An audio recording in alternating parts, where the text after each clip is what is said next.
Welcome to True News and Opinion. Truth and news mixed with my opinion, the opinions of a Texas boy. Let's get started today. We're going to open up the Declaration of Independence, take a look inside, and see what we can find. So hang on for a minute. Let's take a look here. There we go. In the first paragraph, you will find, let me send this over there. In the first paragraph, it says, when in the course of human events it becomes necessary for one people to dissolve the political bands which have connected them with another, and to assume among the powers of the earth the separate and equal station to which the laws of nature and of nature's God entitle them, a decent respect to the opinions of mankind requires that they should declare the causes which impel them to the separation. Okay, that is a statement that declares that a people has a right to declare their freedom from an oppressive tyrannical government, that which was the government of England in 1776. Now, you'll notice that as we go on in the Declaration of Independence, they're going to state some of the reasons why they demand their freedom from a tyrannical government, which is England at the time. So let's go over some of those.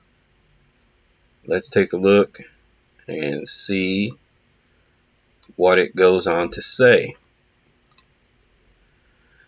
It says, we hold these truths to be self-evident, that all men are created equal, that they are endowed by their Creator with certain unalienable rights, that among these are life, liberty, and the pursuit of happiness. Now that means that all men, not just in America, mind you, all men are endowed with these rights, these unalienable rights that government has no right to take away, because they're not given by government. They're given by nature and by nature's God. These cannot be taken away by any government. Let's move on. Let's see what else we've got over here. This next paragraph, that whenever any form of government becomes destructive of these ends, it is the right of the people to alter or to abolish it and institute new government. Very important. That statement in itself gives the people of a free country the right to abolish, change, or alter the government that's in charge of the people. If they're not following nature or nature's God, the people have the right to abolish it, get rid of it, change it, do what they need to do. Here in America, we do that through the election process. We put new people in charge. Now, they're supposed to represent us, and they work for us. We're not their slaves. We don't do their work. They work for us.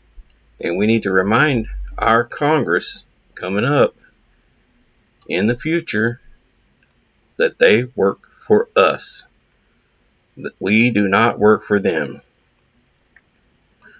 Here are some of the statements in the Constitution, or in the Declaration of Independence, that as to what the king was doing in 1776. It says, he has made judges dependent on his will alone for the tenure of their offices and the amount and payment of their salaries.